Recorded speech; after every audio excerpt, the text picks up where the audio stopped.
Hey folks, my name is Jen, and today we're going to be talking about all of the books that I read,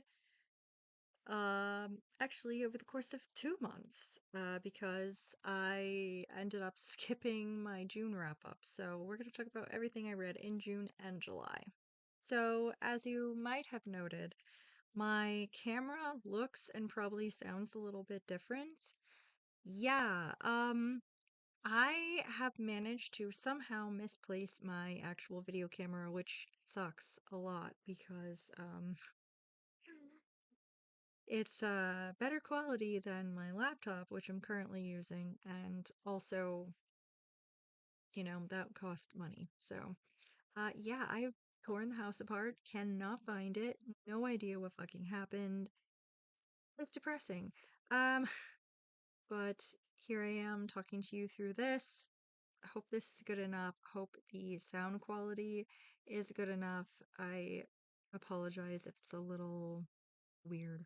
So, we will just get into what I read or didn't finish reading. I had one book that I DNF'd in July actually. So I think I'll talk about that first. So, the book that I DNF'd was actually an audiobook, and it was Morning Glory Milking Farm by CJ Acosta. So, I think I may have mentioned Morning Glory Milking Farm before, potentially. I'm having a hard time remembering if that was something that I mentioned in another video.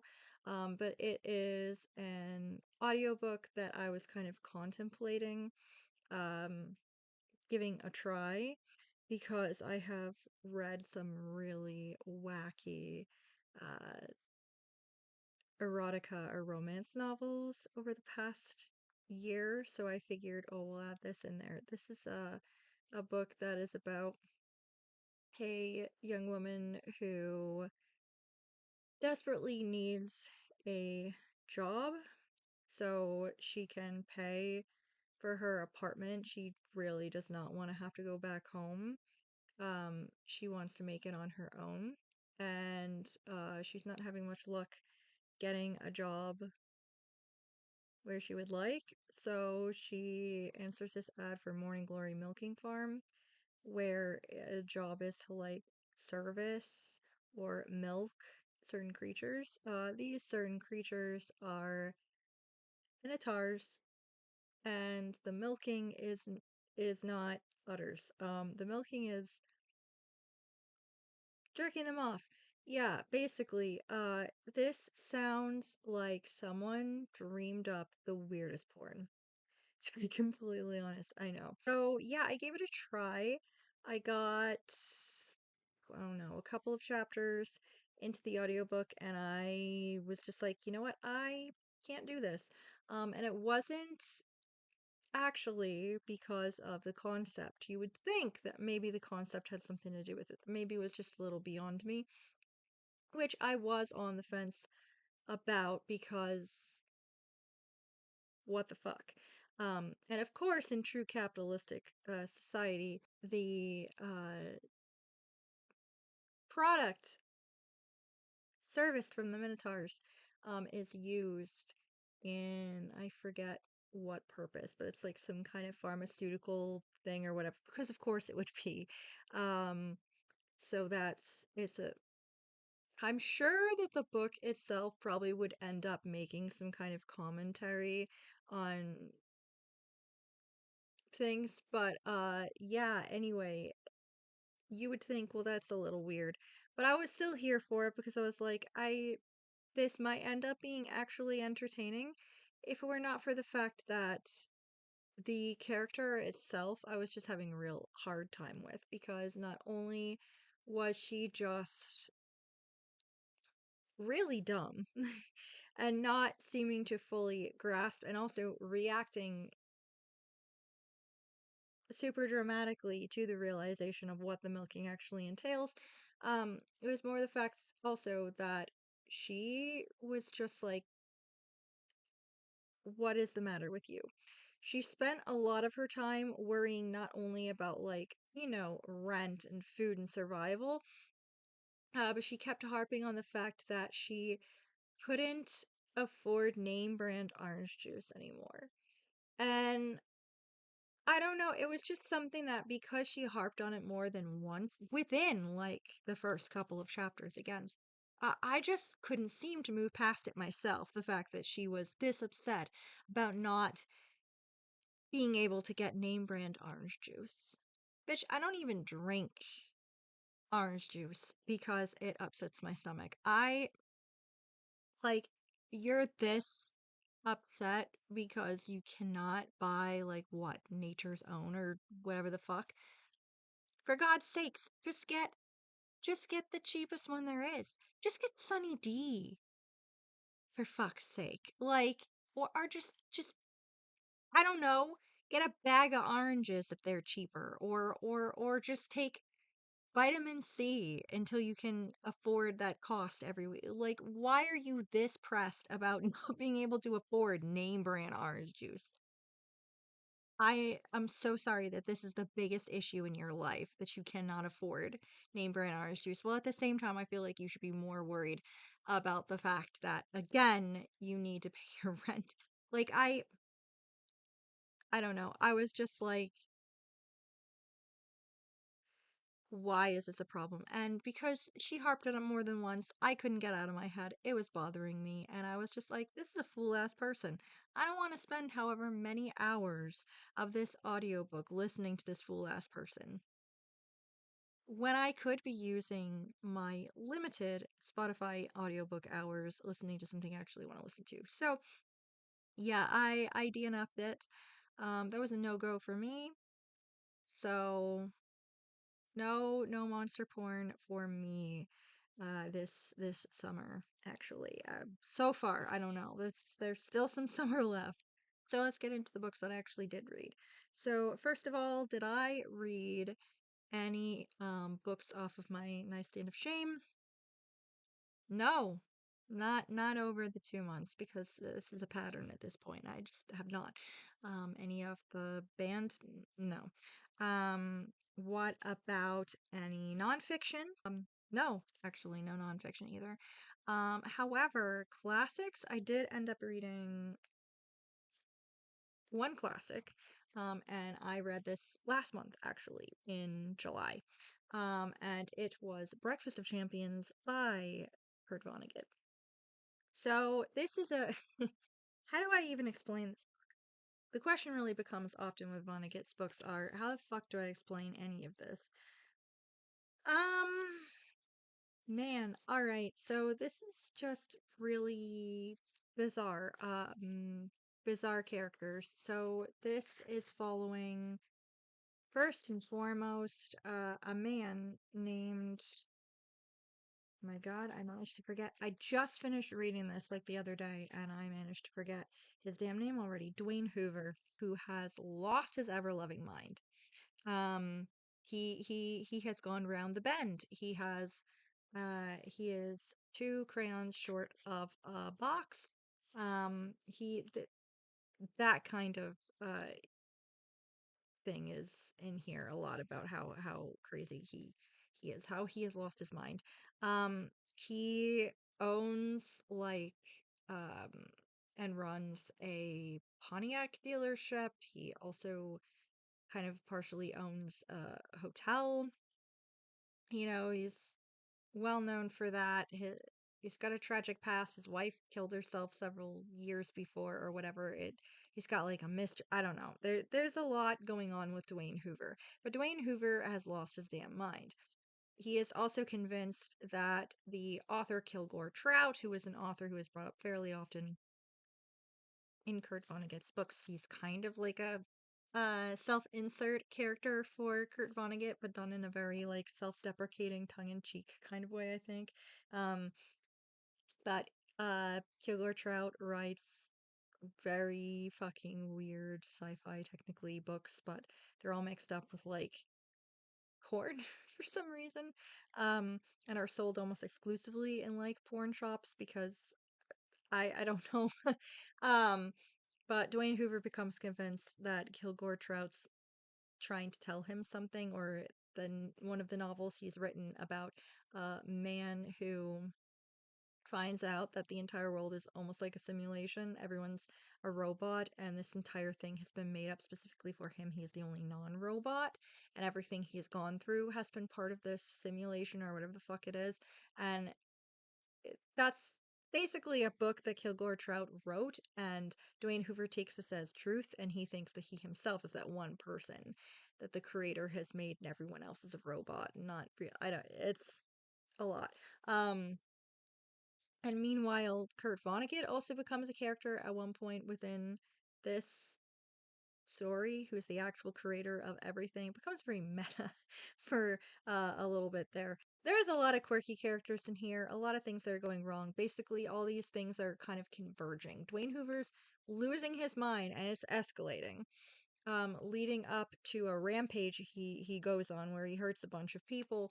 But then you also have Kilgore Trout, who is making his way across the country to the town where Dwayne Hoover actually resides, because Kilgore has been invited to this like art writing kind of like event, where they want to like talk to him and present stuff to him and things like that, because his biggest fan, Elliot Rosewater from God Bless You, Mr. Rosewater, a book that I really loved that I read like a year or two ago.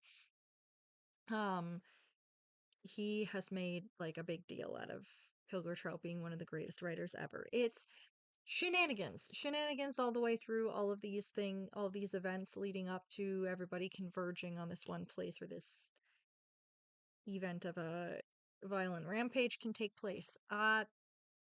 Things are really bizarre. You know, at first I really found a lot of this to be kind of funny. And when it wasn't funny, I also found it to be profound in that way that Vonnegut's really good at, of being darkly comedic, but also like making you think a little bit. And that's how I felt kind of in the beginning of the book. It has a lot of like great quotes in it. He does a lot of like random drawings in here. He has like a lot of, I think my favorite part of it is probably the preface, because he talks about his background and part of the point of writing this particular book. And there's a lot of things in here that I actually liked. One of these quotes, actually, no, this one's in chapter one, is talking about the country, and especially in relation to, I think, like stuff really coming back into discussion now. I really like this whole, I highlighted this entire section because I was like, I really like what they're saying here. And I thought that for Kurt Vonnegut to be kind of writing about this in particular, in, let me see, 1973, I guess, it made me feel, I don't know, both really frustrated but also really comforted. Yeah, both frustrated and comforted that um part of what he is talking about is seen as probably such a big thing, and because the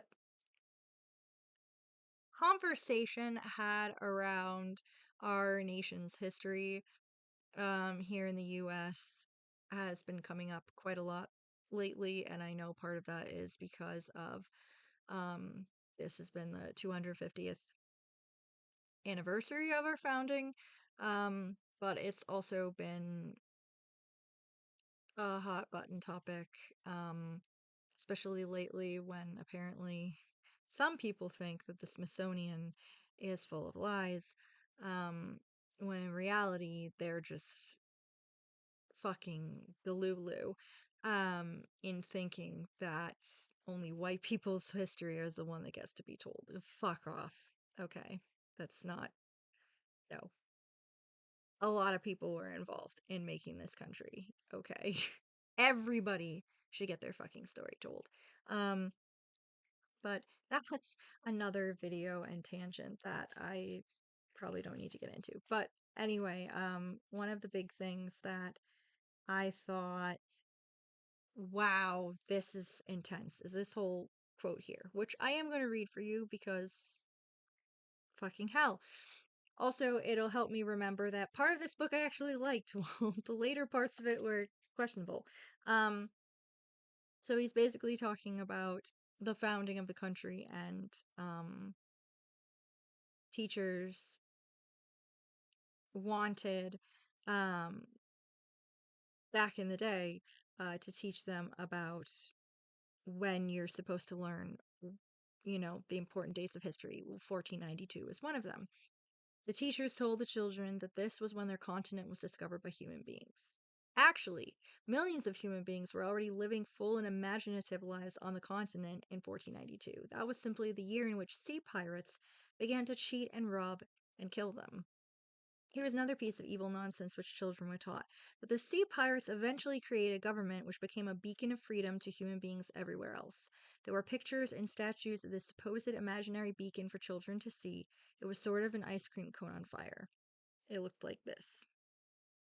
Actually, the sea pirates who had the most to do with the creation of the new government owned human slaves. They used human beings for machinery, and even after slavery was eliminated because it was so embarrassing, they and their descendants continued to think of ordinary human beings as machines. The sea pirates were white. The people who were already on the continent when the pirates arrived were copper colored. When slavery was introduced onto the continent, the slaves were black. Color was everything. Here is how the pirates were able to take whatever they wanted from anybody else. They had the best boats in the world, and they were meaner than anybody else. And they had gunpowder, which was a mixture of potassium nitrate, charcoal, and sulfur. They touched this seemingly limitless power with fire, and it turned violently into gas. The chief weapon of the sea pirates, however, was their capacity to astonish. Nobody else could believe, until it was much too late, how heartless and greedy they were. That says a lot right there. And that is kind of how Vonnegut is. Vonnegut is like, yeah, no, I'm gonna actually tell you a little bit more about society.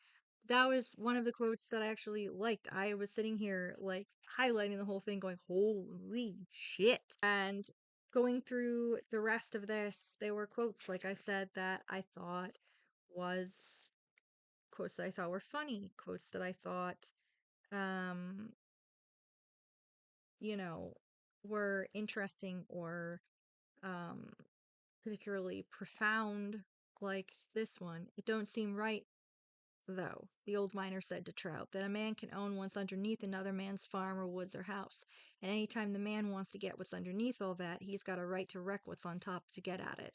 The rights of the people on top of the ground don't amount to nothing compared to the rights of the man who owns what's underneath. So talking about eminent domain and taking like oil and taking land from people and stuff because of oil and things like that under the ground. And yeah, he talks about a lot in here. Racism is also a big thing in here, but that was actually the part of this that was kind of hard to handle, and my kind of overall critique and thing that bothered me as time went on in this book, and why I ended up giving it a kind of a lower score overall on the rating and my enjoyment of this book in general. Um, there is a little bit of bigotry in here, like straight up racism, a little bit of like a little bit of homophobia potentially. But the thing is that with Vonnegut, because he is so darkly like satirical and really wants to dig under to the seedy underbelly of society, especially American society. And he wants to just dig in under there and then show it to everybody. Uh, Oftentimes, his writing feels like it's so sarcastic. It almost feels like, is this done on purpose or is this trying to say something bigger? And it can feel a little bit mixed up on what he is exactly trying to say. I think the thing that really bothered me especially was just like the consistent use, like partway through the novel, continuing up to the end, the consistent use of the N word in here, which is jarring to see in any book, really, and it does come up here and there, depending on what book you're reading, um, what the contents of it are, the time period in which it's written, and stuff like that. So, it is something that comes up every now and again, depending on what you're reading. Um, but it was just like the consistent use of it and it just being like a thing. It became really like irksome as it continued through here, and it's like I'm trying to really dig into what he is trying to say and what part of society he's trying to like really poke at there, but then that hateful fucking word would come up and it was just like almost like an electric shock of like I don't know. I don't I understand anything that's going on. I don't like the contents of this. Um so it yeah, this was not as enjoyable of a read to get through. I honestly I don't really think that there was anything actually malicious behind any of it. I think it is, again, more of his trying to show you the shit parts of society and kind of put it out there. And his satire oftentimes can be a little bit abrasive and things like that. So, but again, it was, not enjoyable to read.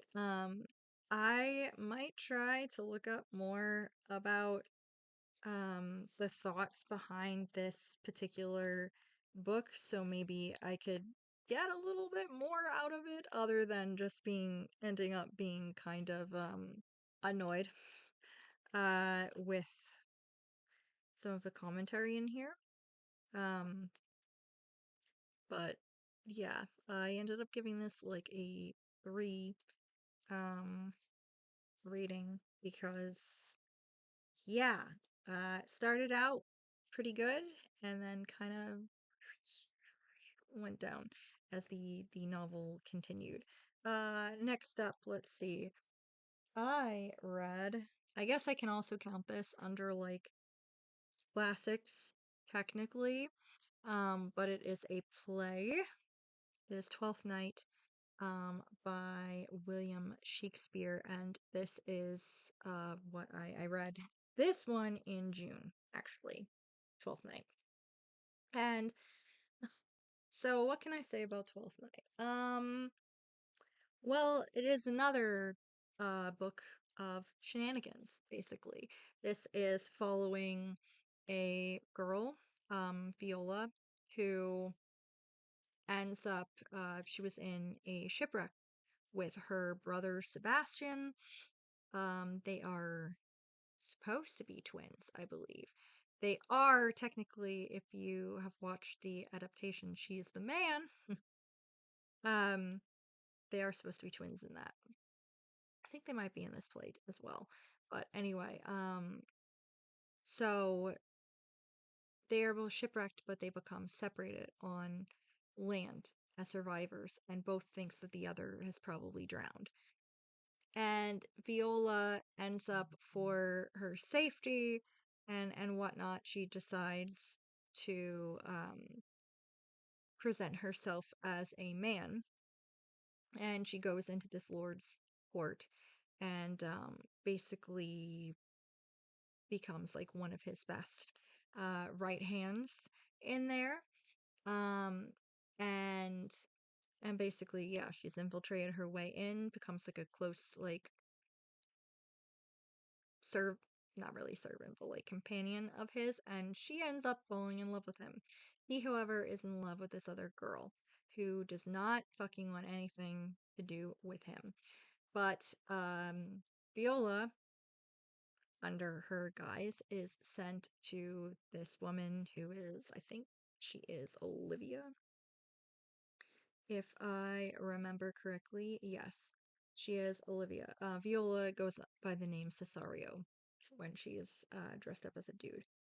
Um, she goes to Olivia to try to convince her, hey, the Duke loves you, like, you gotta get with him. Olivia falls in love with Cesario, who's actually Viola. Meanwhile, Sebastian has survived. He is making his way over through everything. Um, and then there's also like this weird like political struggle within the Duke's and Olivia's, who is a countess's courts. Weird things going on, political stuff with like people within their courts who are up to shenanigans and pulling pranks and stuff like there's all this like random things going on. Yeah, it actually was really funny. It was 100% um uh, very funny. I enjoyed this very much. I actually, like I said, She's the Man is a modern retelling of it. Um, in the most basic of sense. Like there is a quote that is from the play that is a quote that I really like and it's also in the movie. Um, it is, some are born great, some achieve greatness, and some have greatness thrust upon them. The context in which that is said, it sounds very like powerful, and indeed in the adaptation, it is at a pivotal moment. Um, you know, if I remember correctly, that quote is actually in the midst of comedic shenanigans, so it's not actually as serious as it sounds, not actually as cool of a quote as it really is. In fact, I think maybe the thrusting part is a innuendo. um, but yeah, shenanigans ensue in this. It was super funny. I really enjoyed it. I really want to try to find a stage version of this. Maybe there's one on YouTube. Maybe somebody made a different adaptation of this at some point. I would really like to see this performed.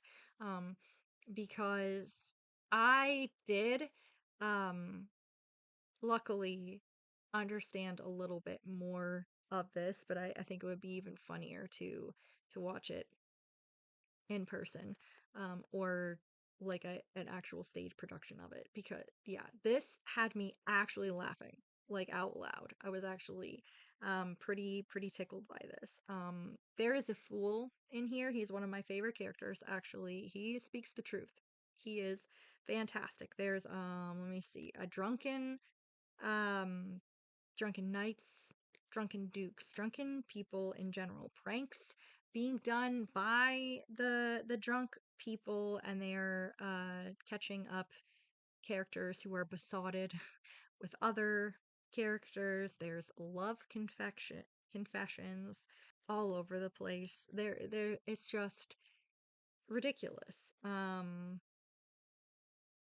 And a lot of the love confessions are being done to the wrong people. It's just pretty ridiculous. One thing about it is it does have like a love at first sight thing going on, which I'm not honestly kind of a fan. Well, I have mixed feelings about the idea of love at first sight. On the one hand, I think it's done way too much. It's like insta love. It's just way too much. There's a quote. I thought it might be a Shakespearean quote. It could indeed, but I know it from being quoted on the show The Mentalist, I believe. But I think it might actually be like a quote from some piece of literature, and it's something like, it's not really love at first sight, we have first lust with our eyes, or something like that. I don't know. I'm misquoting it. It's terrible, but it's like that. Yeah, it's why I have mixed feelings about Love at First Sight.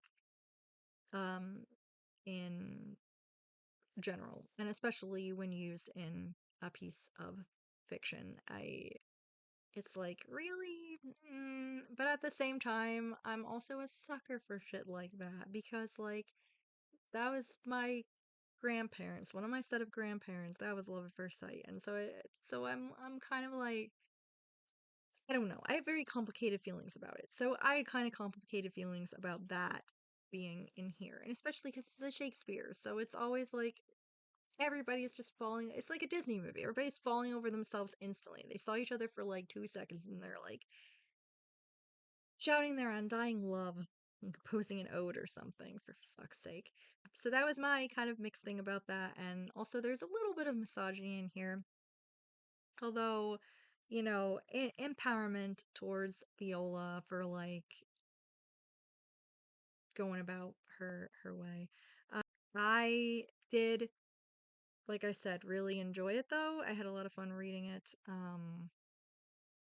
Yeah, and I would like to see a different adaptation of it. I gave 12th Night 4 stars. And something else that I read. Let's see. I read one mystery. It was Murder in Mesopotamia by Agatha Christie.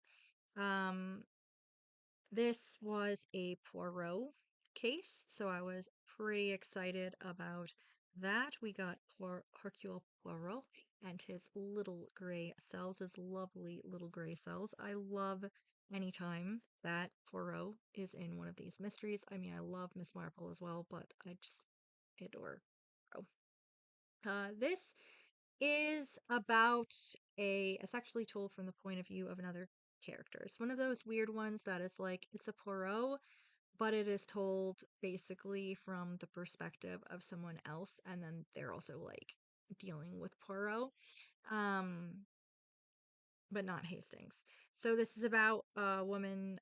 She's a nurse. Her name is Amy Leatherin, and she has been kind of asked to be a companion of sorts and kind of a nurse for this archaeologist's wife.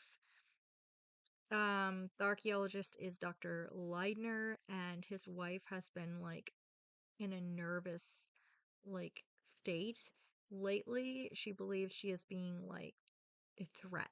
She's actually quite terrified of something. She says she's seen like a disembodied hand and weird lights and shit like that, and she just, yeah, she's been in like a nervous frenzy for a little bit. So Nurse Leatherin has been asked to kind of hang out with her and kind of judge, like, is this lady actually losing her mind, or is something actually going on, or what can we do for her, and stuff like that. This is taking place at a dig, basically in Mesopotamia, or I think it's actually in the Iraqi desert, technically. The expedition itself is made up of a bunch of people who did know each other before, but Nurse Slytherin notices there's like a weird energy about this place where everybody's acting like really weird with each other, even though they're all known each other for like years and they've worked together before. So it's like, what is this energy and what is going on, and why is this all? And of course, murder obviously happens. Poirot is there. There we go. Like I said, I love Poirot. He is clever.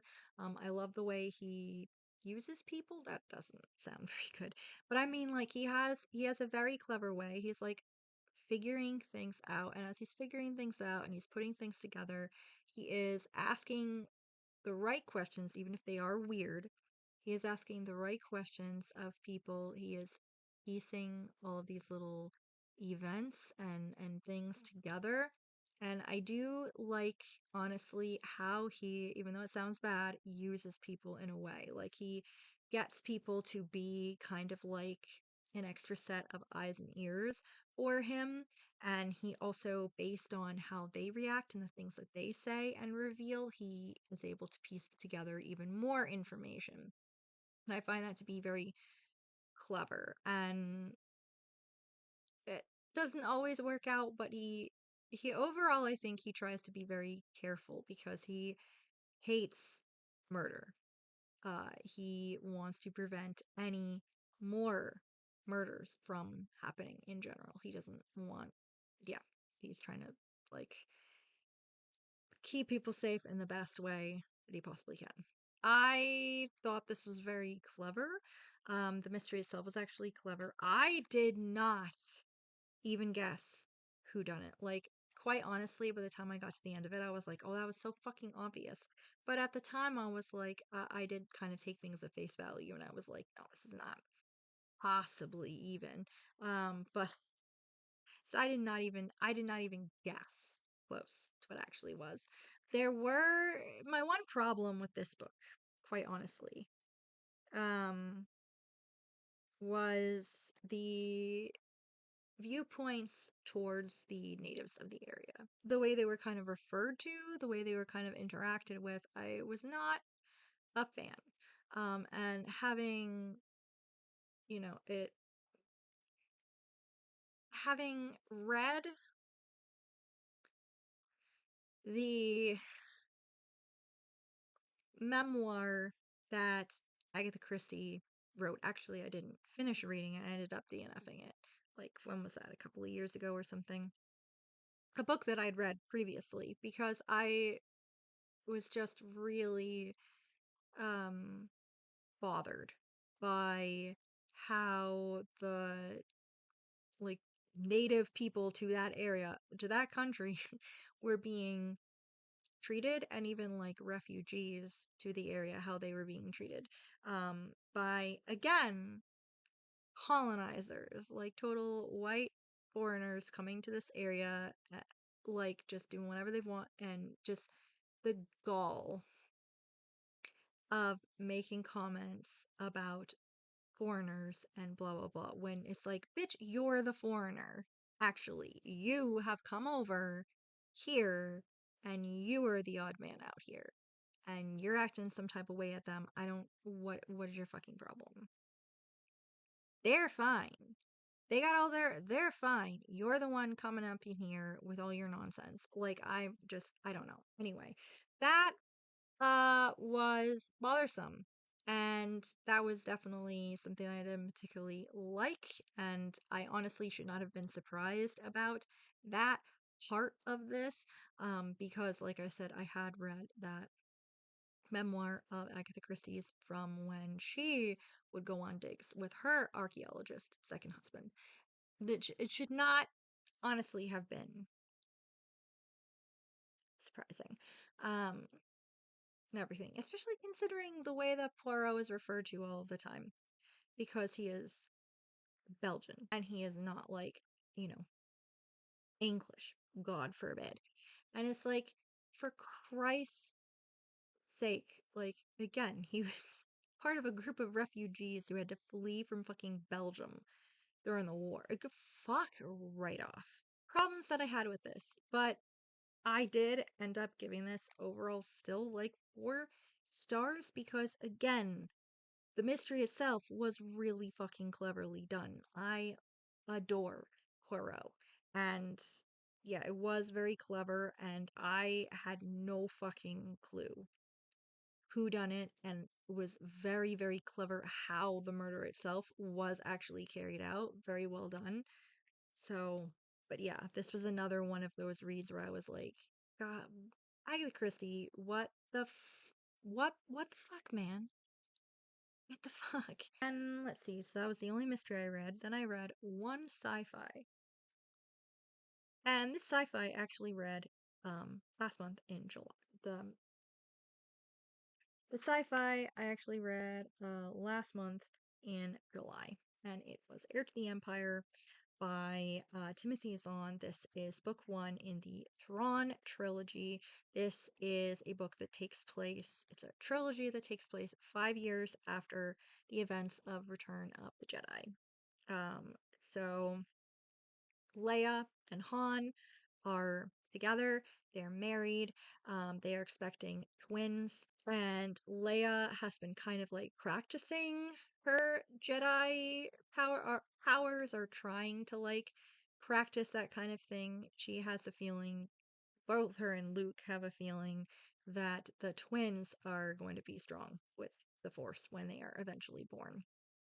Leia has been very busy, meanwhile, also trying to help rebuild the New Republic and fix things and get it to an okay place. And Han has been all over the place with Chewie, and Lando in some cases, trying to like get others to kind of join into the New Republic and help make this place stronger than the last dregs of the Empire, which are kind of shooting around space still. Luke, meanwhile, is like just kind of helping out, but also wants to kind of rebuild the Jedi Temple in a sense. He does not want to be the last Jedi. And he, with him kind of trying to teach Leia a bit, and then also the twins are going to be born, there's that. But he's also dealing with a lot of like self doubt and worry. He's got like these worries about things that he senses that are out there, and he knows that there's still, you know, badness out there in the world, and he can't quite figure out where it's coming from. And he can sense it though. But he's also like feeling some type of way because does he know enough? Technically, he would be considered a Jedi Master because he has done things to get him to this point. He has constructed his own, um, you know, lightsaber. He has beaten their enemies. He has helped, do all of these things. He's mastered using the Force, but he is like, is he good enough to be able to properly teach Leia? Will he be good enough to properly teach the twins when they are old enough to be taught? Can he do this? There's so much more that he doesn't know. So he's dealing with a lot of that, and meanwhile, there is a Grand Admiral who named Thrawn who managed to escape basically the destruction of a large part of the Empire's forces, and he is still out there with and gathering, basically trying to gather the Empire back together, trying to take the Republic back over and start a resurgence of the Empire once again. So this is kind of everything that is going on within this book. Heir to the Empire is, like I said, the first book in this trilogy. Lot of shit going on. Luke in this book, he also encounters a woman named Mara, who is now part of a smuggling ring, but used to be part of the Empire, and she fucking hates Luke because when he destroyed the Emperor and the Death Star, basically that destroyed her entire world. So she is furious with him. And so there's like enemies coming out of the woodwork all over the place. Plus, there's like a lot of political upheaval. The people within the Republic are fighting with each other. Like, there's some weird shit going on with Mon Mothma. Admiral Akbar is like getting into some shit. There's like these sneaky people trying to grab for power within there. There's a whole bunch of kind of bits and pieces bouncing around shit that's going on. Meanwhile, there's a crazy ass Jedi Master who has just sprung out of nowhere, and he desperately wants the Jedi, basically, Luke, his sister, and the unborn twins, he wants them under his control. Lots of shit happening within this book. Um, this is a reread. For me, I actually read this trilogy back in high school and I really loved it.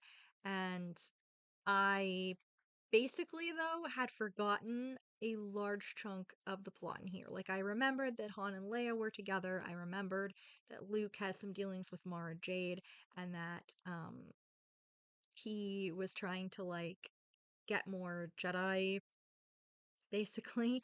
Um, and I remembered like one part that I think takes place later in the trilogy with Han and Chewie doing something dangerous. Um, that is all I remembered about this series. Everything has been kind of like, oh yeah, that happened. I forgot like a lot of stuff in here, which is fine because it's almost like reading it brand new again. Um, I really love the characters. I love these guys a lot. Chewie, I fucking love Chewie. R2D2, 3PO is annoying, but God, he's interesting anyway. I Luke is the bomb.com. I fucking love Lando. So glad to see him again in these books. And Han and Leia, I adore them. Leia is a total bamf, and Han is like Han Solo. Yo, I can I just tell you, I've had a crush on Harrison Ford since I was a child, okay? Honestly, has not changed. I don't care if he is old enough to be my father at this has and or he's looking a little grandpa like right now. I don't care. The man can still get it. Like he is Han motherfucking Solo. Um, I and I I do love Han Solo the character. He is trouble, but he's matured a lot by the time he gets into this trilogy. He is still kind of trouble, but he is like, I gotta get my shit out of this because I can't let anything happen to people that I care about.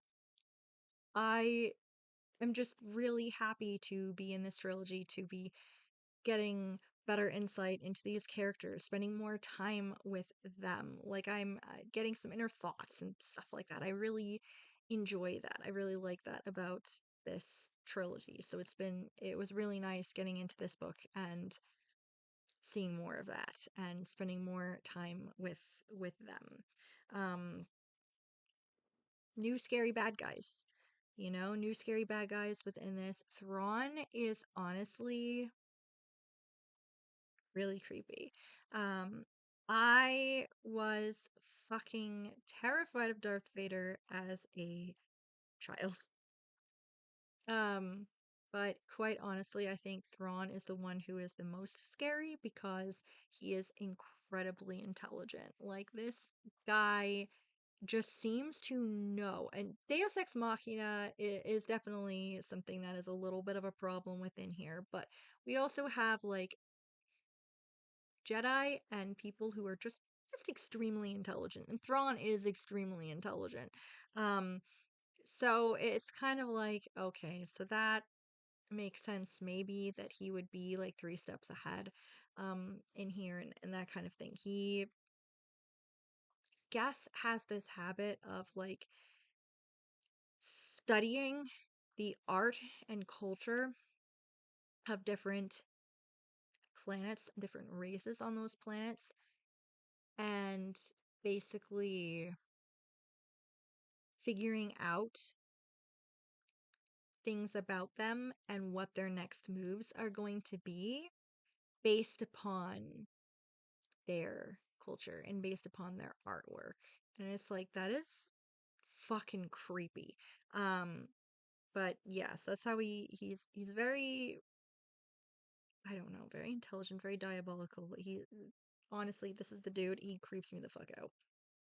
Um I man, yeah, I really loved reading this. I am like a little more than halfway through book 2 right now. Um, and I've been loving this. I've been loving being in here again, and but there is a part of me that is feels a little bit sad about everything because this was canon. This was canon, technically. And then J.J. Abrams had to stick his ass in it, and now it's not canon anymore. And I wish this when they said that the new one was coming out several years ago, this is what I was hoping for. This is not what we got, and this is what I wish we had instead. Quite honestly, I know too much time had passed for us to really get this story, but we could have had it animated. They could have animated it. We could have had an anime. Mark Hamill does voice acting, for fuck's sake. Anyway, we could. I'm. You don't want a rant from me about J.J. Abrams and how fucking pissed I am about the new series. But anyway, I'm just mad because this is what we could have had and this is what I wanted. And anyway, I gave Heir to the Empire 5 stars and I really enjoyed rereading it. And I'm, like I said, I'm really liking what I'm rereading of book 2 right now. See, then I also had a Vermont book, a literary fiction read. It is Points North by Howard Frank Mosher. This is, sadly, last book that Howard Frank Mosher wrote. He passed away a few years ago. He was a Vermont author, and this was his last published work.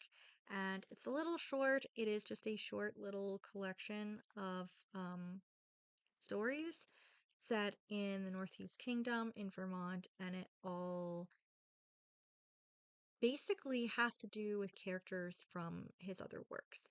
And it, like I said, we get some backstories on quite a few characters. I really liked seeing them again, recognizing them and seeing bits and pieces of them here and there. It is, like I said, an anthology of short stories from Vermont, and some of them were funny. There was some humor there. There were some touching moments. There was thought-provoking moments as well. There was one part, in fact, of a backstory that was alluded to in one of his other books. I believe it was alluded to in God's Kingdom, which I think was the book that he did before this, but it was something from the past of this particular town, which was alluded to within there, but we actually got to see that scene in this collection. Um, and yeah, it jumped around a bit. There was a little bit of wibbly wobbly, timey wimey, some stuff. We got some backstory here, and then it was like, oh, and then 15 years after that, here's this. Oh, and then we're going back in time though to this time. And so it was a little bit confusing as to where things were and how timelines were and things like that, but I still really enjoyed it. And even though I really enjoyed it, it also felt a little bit bittersweet, to be quite honest, to be reading this because the entire collection very much felt like it was a goodbye letter from the author. He was sick with cancer. I believe that is what he died from. So I think, I don't know, this really felt like this was his goodbye letter to not only his characters, but also to all of us readers as well. This was his way of wrapping up any loose ends, giving us one last tale, one last check in about this particular little corner of the world that he created. And in that way, it just felt really bittersweet and very touching. I did tear up at a couple of points while I was reading this book, and part of it was because of the writing, and then a lot of it, though, was knowing that this was his last book that he wrote, and this, yeah, basically was like goodbye. So, yeah, I really loved this. I think you could probably read this, pick it up and read it, and not having read any of the other books, I think you probably could still do that, but I think you would get way more out of it and have more of an emotional impact probably if you had read his other works. I've read, I think, most of his other ones at this point. I think I've still got like 3 books of his left to read before. So, yeah, but this was beautiful. I love this. I gave this 5 stars.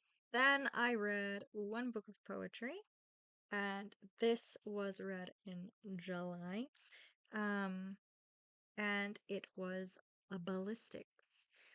And this is by Billy Collins. Yes, I read yet another Billy Collins poetry collection. I fucking loved this. I really love Billy Collins. He is one of my favorite living poets, next to like Sarah Kay and Rudy Francisco. I absolutely adore his writing. He is very funny. I really like his writing. His poems have like a very kind of like simplistic, yet thought-provoking kind of metaphors and things that he is really like messaging and things that he is trying to get across in his writing. This particular collection is similar to a lot of his collections, deals with like love and loss and grief and death and youth or getting older and stuff like that. He has a lot about writing. Some of a couple of his pieces were very much like, I'm gonna talk about writing with this poem.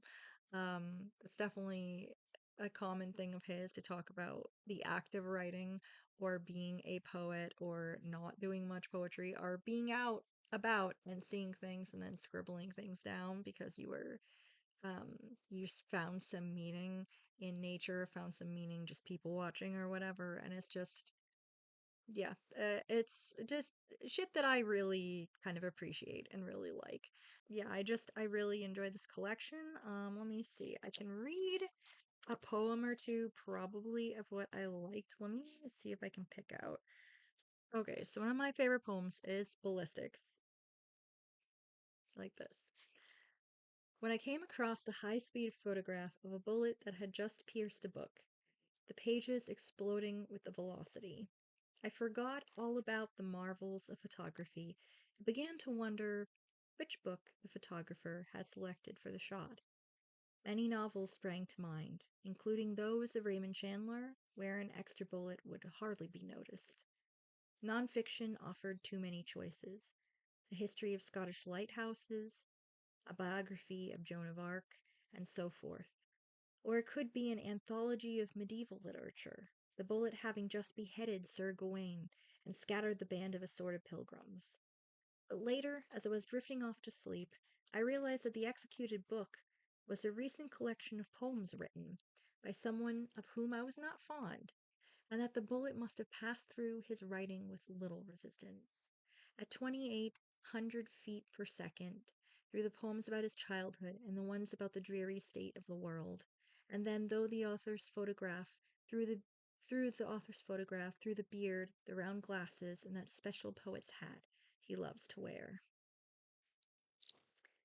The photo of Billy Collins in the back of here has a different look, but I don't know about the beard, but he does have round glasses sometimes in some of his photos, and sometimes he indeed is wearing a poet's hat. So I almost kind of wonder if this poem is like a tongue-in-cheek of, yeah, I really am not fond of myself either, so that's the one I'm talking about. And what I mean by some of his writing, like having like a kind of very meta moment or whatever, there's this one. It's called The Effort. Would anyone care to join me in flicking a few pebbles in the direction of teachers who are fond of asking the question, what is the poet trying to say? As if Thomas Hardy and Emily Dickinson had struggled but ultimately failed in their efforts, inarticulate wretches that they were, biting their pens and staring out the window for a clue. Yes, it seems that Whitman, Amy Lowell, and the rest could only try and fail, but we in Mrs. Parker's third period English class here at Springfield High will succeed, with the help of these study questions, in saying what the poor poet could not, and we will get all this done before that orgy of egg salad and tuna fish known as lunch. Tonight, however, I am the one trying to say what it is this absence means, the two of us sleeping and waking under different roofs. The image of this vase of cut flowers, not from our garden, is no help. And the same goes for the single plate, the solitary lamp, and the weather that presses its face against these new windows, the drizzle and the morning frost. So I will leave it up to Mrs. Parker, who is tapping a piece of chalk against the blackboard, and her students, a few with their hands up, others slouching with their caps on backwards, to figure out what it is I am trying to say about this place where I find myself, and to do it before the noon bell rings and that whirlwind of meatloaf is unleashed. Like he just has like commentary like that, and some of them are really funny. A couple of the poems in here actually made me laugh out loud. I really enjoyed them. So yeah, I loved this collection. I think this is going up as one of my favorite collections of his that I have read so far, and I give this 5 stars. And then we're gonna move into the realm of romance novels. I read a bunch of romance novels between June and July. I think we'll talk about the ones that I read in June 1st, I think. So the first of these was a audiobook. Actually, maybe we'll talk about the audiobooks first. So the first of the audiobooks was called The Duet and is by Harper Bliss. And that particular audiobook is about, it's a sapphic romance, and it is about two different lead singers of two different bands. So the first band is called, shit, what are they called? The Other Women. They're a young band. Everybody in there is in like their 20s. Yeah, they're all in their 20s, I think, maybe mid to late 20s. Um, and this is their debut like tour. But they are not going on it on their own. They're actually there to be an opening act for another band, which is making a comeback. And I forget what they're called. I think they're like the Lady Kings. That's what they're called. The Lady Kings. They're like a band that is older. They're in like their 40s or 50s or whatever, and they are making a comeback. The band 10 years prior kind of went on indefinite hiatus because they lost suddenly their bassist. And the bassist and lead singer of that band were together. They were like in a relationship. And so their bassist had passed, and the lead singer went into like mourning basically, and also the band just, like I said, went on indefinite hiatus. They have a new bassist. They have come back for this comeback tour, and like I said, they are going on the road with this other younger band as their opening act. This tour is a big deal. There is a particular song that the lead singer of the Lady Kings did with a solo artist, but she needs someone. She was going to do it on her own, but then decides she wants to do a duet instead with the lead singer of The Other Women. And there ends up being, it's a love song, and it ends up being like a lot of like tension building up between these two characters as they continue to perform it together on stage every night, and eventually this turns into a connection that they can't really deny any longer. Um, but of course, there is also, you know, band politics. Should you really fuck up the tour getting involved with each other? Um, and that kind of thing. Plus, this is a band that has meant a lot to everybody on the tour. There are people that have crushes on each other. There's like complicated things. You have the younger woman very much being into her, but also being kind of worried about how her bandmates would take it. And then we also have this older lady who still has that grief of missing her partner. Also is like, my God, this girl is like at least 15 to 20 years younger than me. This is terrible. Don't do this. So it's a lot, but they're continuing on this tour. They have this connection with each other. The chemistry between the two characters was nice. Like I think when it was there, it worked. It was pretty good. Um, you could feel the tension within the characters, how they were with each other and everything. I thought that that was pretty well done. Man, though, let me tell you, who knew the drama that can happen on a tour? I have not always been like super into bands on tour culture or whatever like that. I hear stories here and there.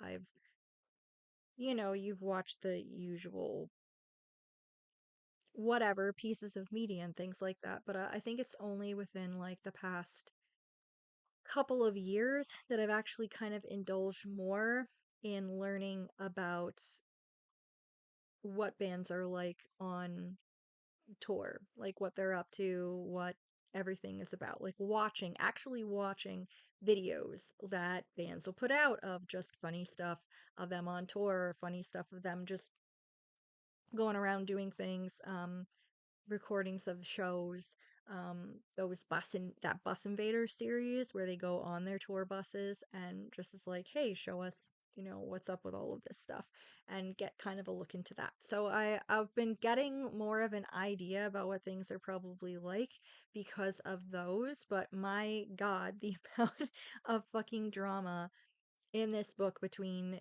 these characters was very much not like anything that I've uh seen in these videos or interviews and things like that that I've watched. There does seem to be, like, depending on the band, some amount of drama or some amount of, like, at this point in the tour I'm just fucking sick of you. Like that kind of thing in general, but there are other bands that are like, man, we're all friends. We're getting through it. We're used to each other at this point. We know how to, like, spend time together and spend time apart. Like that kind of thing in general. Like this, wow, so much drama. So much fucking drama between everyone. It is actually kind of insane. I was like, why? Why? Why? Why none? I don't believe that any of you people are the ages that you're supposedly are, because you're definitely not acting like it. Like, there were a couple of characters, especially in the other women, like in that band, they're supposed to be in their, like, mid to late 20s, and they are acting like they're in fucking high school. Like, I was like, what is wrong with you? You have zero emotional maturity, or maturity in general. Like, I can't, I can't quite understand what your actual fucking problem is. Like, what is going on? So none of them felt like they were the ages that they actually were supposed to be. Even that lead singer, who I think had stated her age was like 27, 28, something like that, does not act like a 27, 28-year old. Like, definitely acts way more childish than she is. Like, all of them. Um, and one of the members of the Lady Kings, too, I was like, what the fuck is wrong with you? Yeah, I was not not super into that. I found them quite annoying. One of the characters in particular, I was like, what is your fucking problem?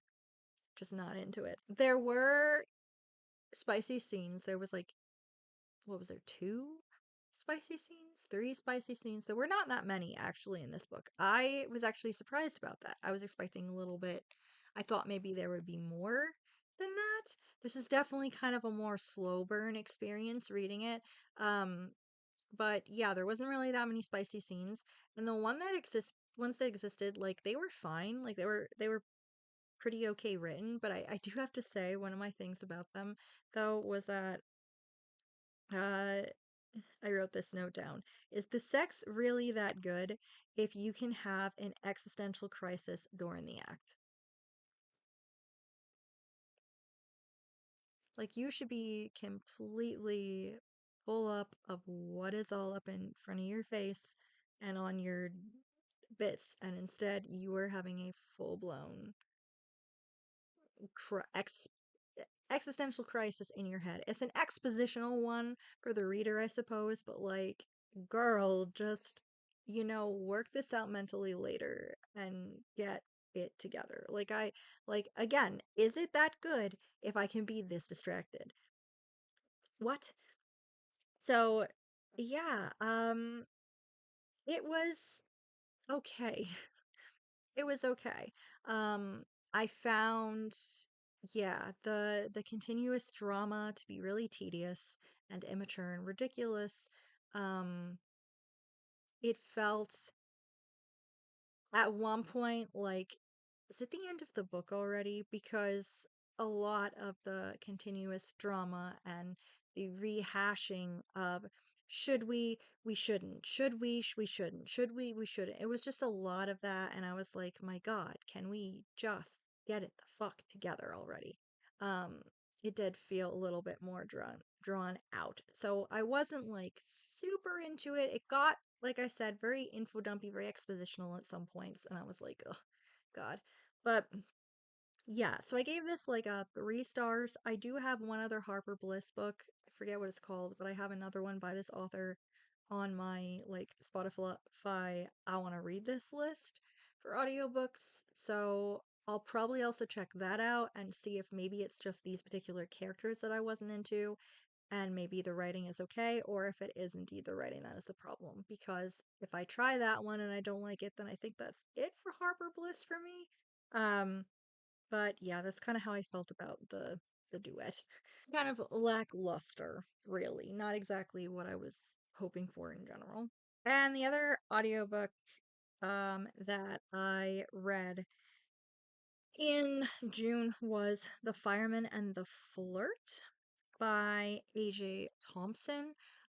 So this was me going back to AJ Thompson. I think I mentioned this author in my May wrap up because I DNF'd a book then that I was not enjoying by her, and this is another one in that series, further along in the series. The Fireman and the Flirt, where it's basically this guy who grew up in this town. I think the town is supposed to be in Maine or New York, or maybe Western Mass. It might be Western Mass.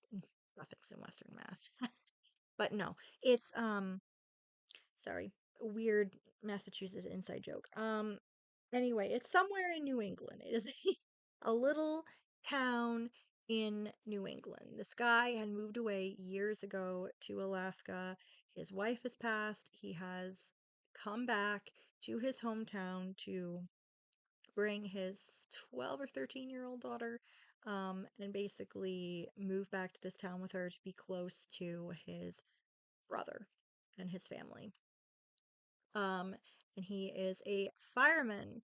Um, and he ends up bumping into his younger brother's best friend from high school, who is now a real estate agent and has had a massive fucking crush on the fireman for like forever. So these two, we have, the very definitely gay, flirty real estate agent who is trying to help the really coming to terms with the fact that he is probably bisexual fireman who is searching for a dream home for him and his daughter. Um, it's fucking cute, okay?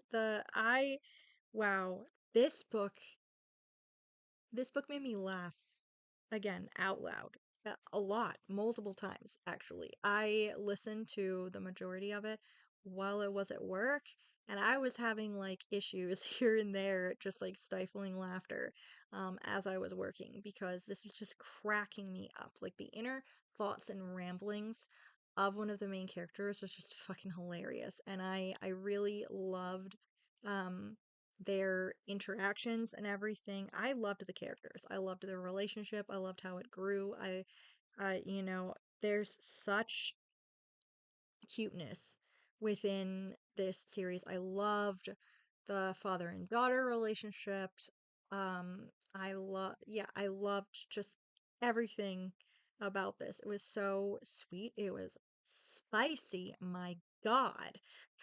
The spice in here all of a sudden, and I was not quite expecting it to be that way, and I enjoyed it. Um, yeah, I really liked it. It was like night and day between The Fireman and the Flirt and the previous book, which was the hell was it? I can't even remember now.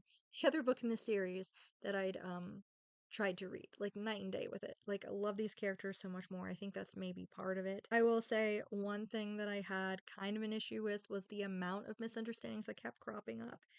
There were multiple times.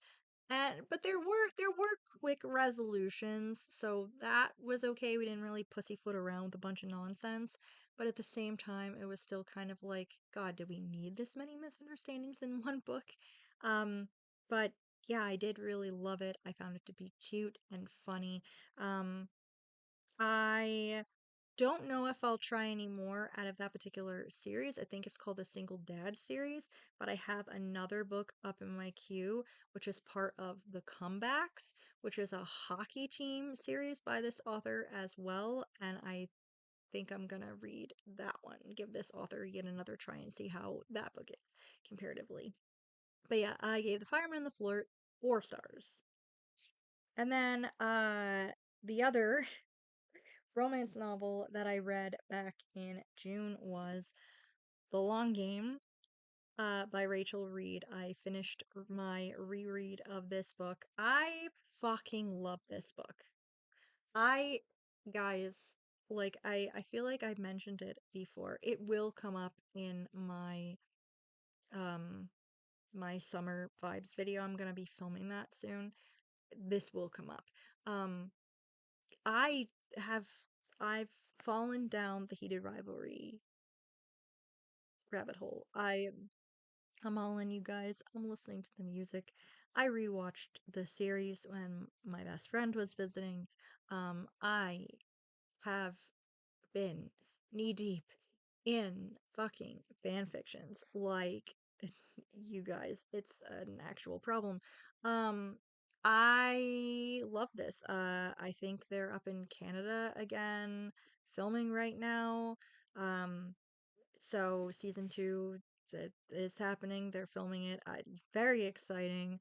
Uh, on another note, parasocial note, these boys are great. You know, we love them. They're awesome. Give them some fucking privacy.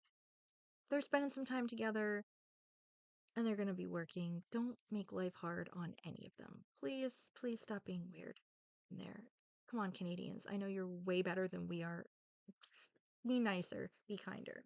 Anyway, on another note, like I said, I fucking love this book. I love this series. Um, it's it's great. This is I think I said this back when the first time I read it, that this is going to be on my favorite books of the year list 100%. I don't know if it's going to be at the tippy top, but it's going to be on that top book list because of how much um I love this book. It is honestly the best sequel I have read in a while.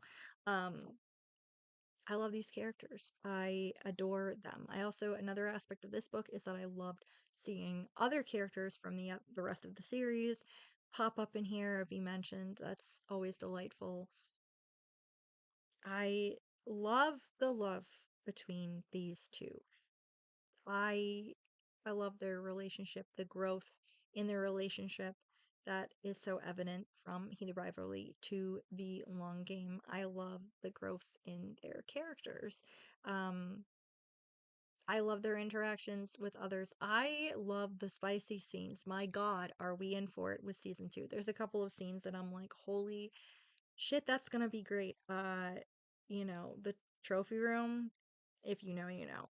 I wow. I'm anyway, yeah, I love this. I love their relationship. I love their relationship with other people. The camp. Oh, I hope we see the camp.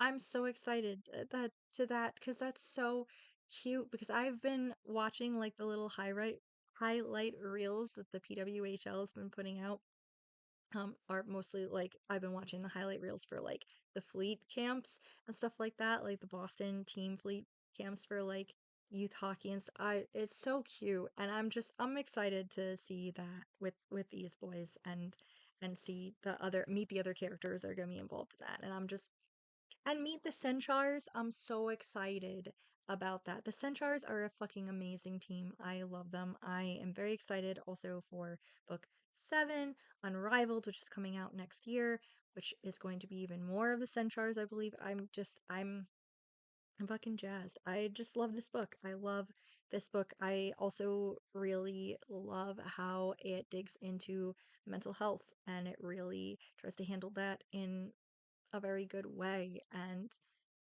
just oh my God, it's so emotional and sweet and yeah, I love it. End of. No, let's see. The one romance novel that I read in July was also by Rachel Reed. It, however, is a standalone. It is not part of the Game Changers series. Um, but it is also a hockey romance and is called Time to Shine. And this is a book following two hockey players. We have one of the players, he's actually technically in the AHL, or no, not that, not, wait, is he in the AHL? Or is he not technically in the AHL? Because I think he's still on like a Canadian team. He's just in like wherever the fuck he is. Calgary. He's from the Calgary uh farm team. Right. So that's like more local or like lower level hockey. It's not like the NHL. It's like the next one down here. I think it's the AHL. I don't know what that means for Canada. Um, but anyway, his name is Landon. He is a goalie for the Calgary farm team, and he ends up getting called up to the NHL to basically help out in the Calgary's like actual NHL team. And he on that team to fill in for one of their goalies who has gotten seriously injured.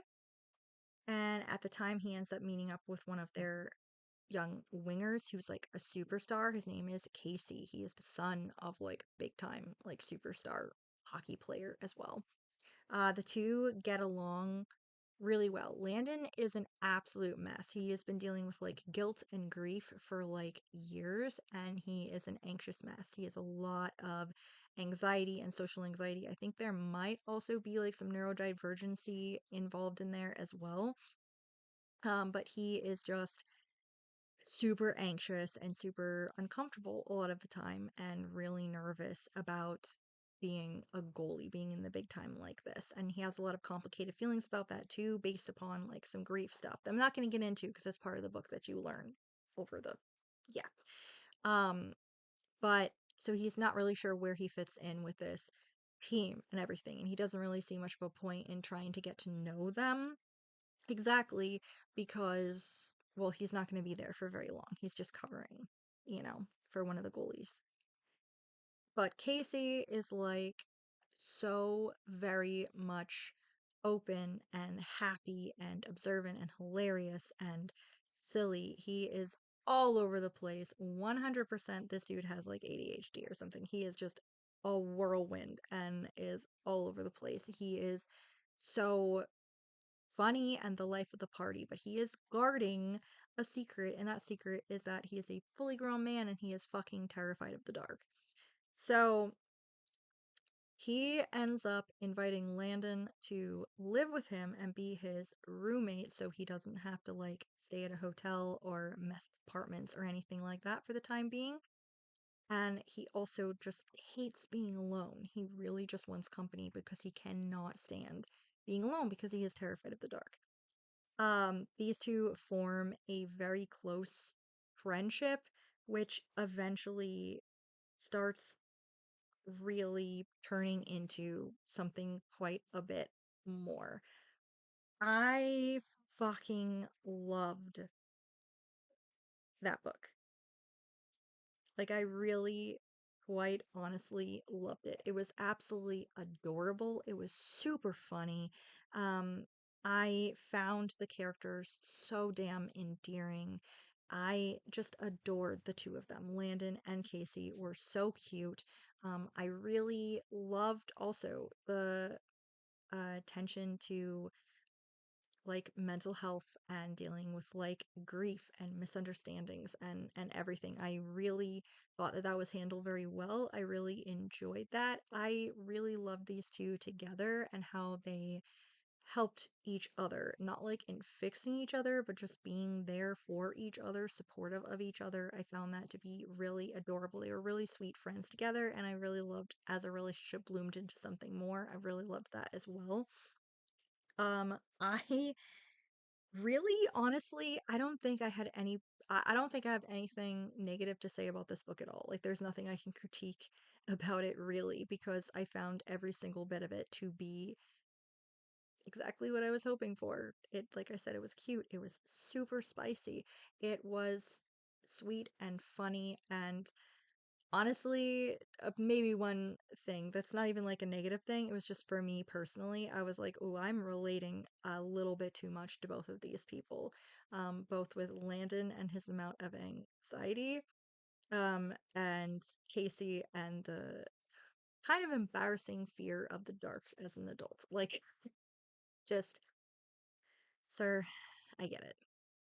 But yeah, I really loved it and I gave that 5 stars. And then the last thing that I read over the course of both months, June and July, was Fruits Basket by Nasuki Takaya. I reread this entire series. This is part of, like I said, me reading this rereading my manga and trying to see if there's any that I can part with. So I reread the entirety of Fruits Basket. I knew that this is not one I'm going to part with, but I mean, I can't pass up a chance to reread one of my favorite series again. This is a manga series that is following Toru Honda. Um, Toru is an orphan. Her dad died when she was little, so it was just her and her mom for the longest time. Her mom was totally cool. She used to be in like this um girl gang when she was in high school or middle school. She got out of it and she never finished high school though, and she always desperately wanted Toru to finish school before she got out there into the workforce and did other things with her life.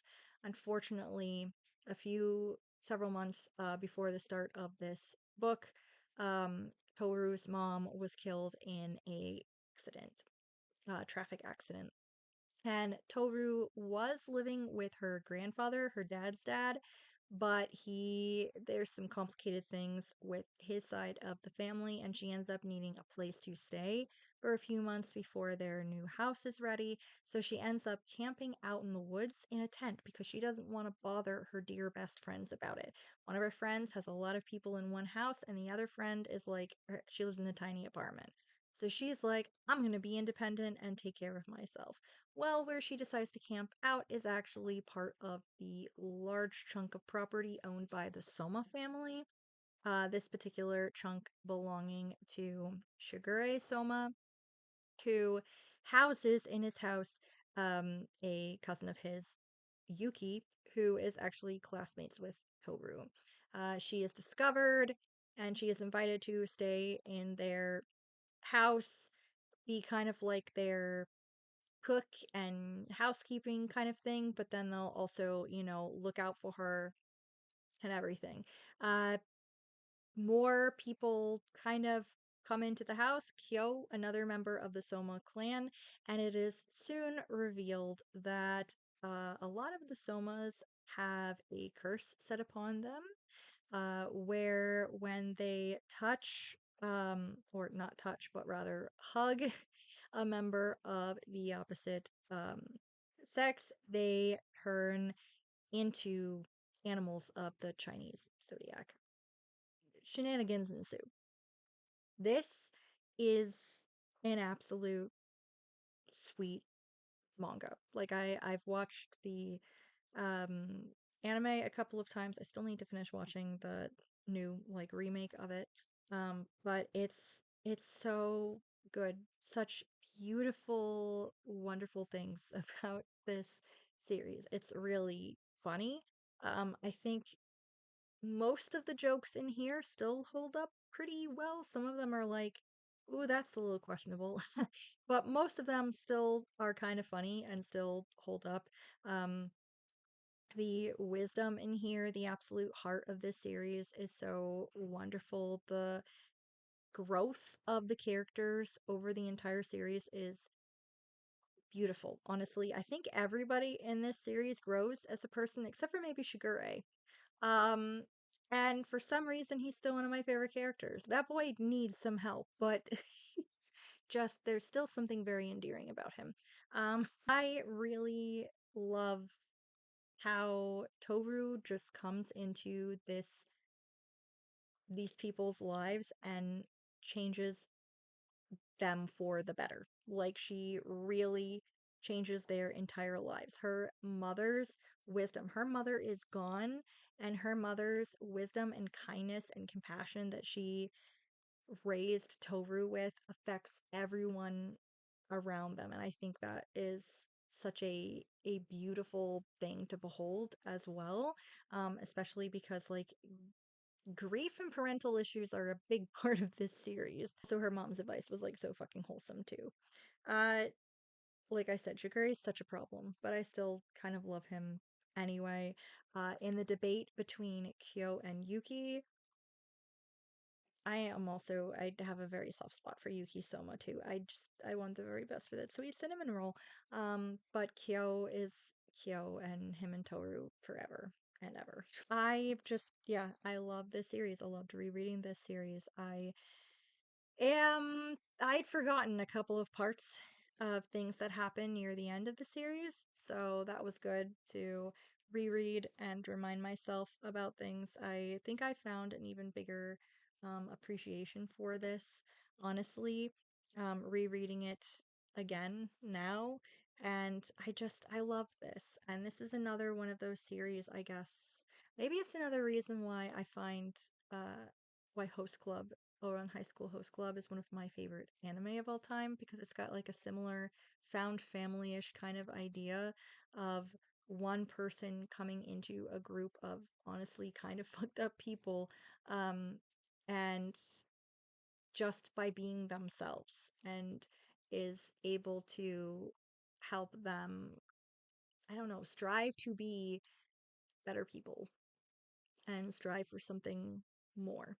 I don't know. It's beautiful. It's beautiful and touching and funny, and I really love it. I really love this series a lot.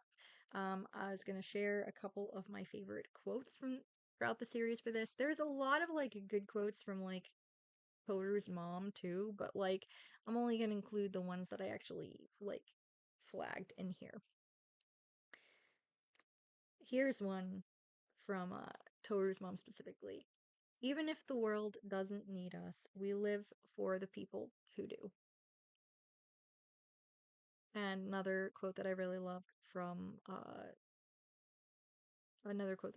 this series is, one thing I do know is that love isn't just about loving what's in front of you, the past, the future. Maybe it's about holding all of them close to your heart.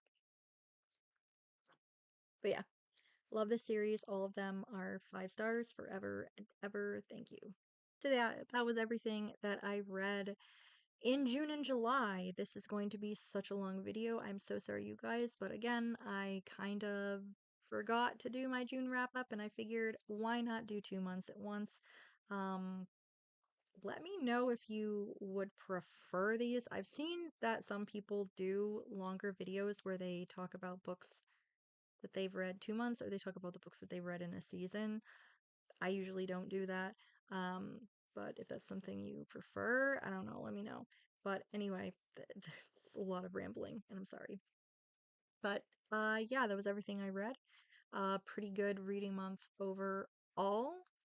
Even the books that weren't as good were still pretty okay. Let me know if you have read any of these. If you want to chat about Heated Rivalry 2, just let me know as well. I always want more people to talk to about it. One of my best friends is now reading that series. I'm so excited. But yeah, anyway, thank you for watching.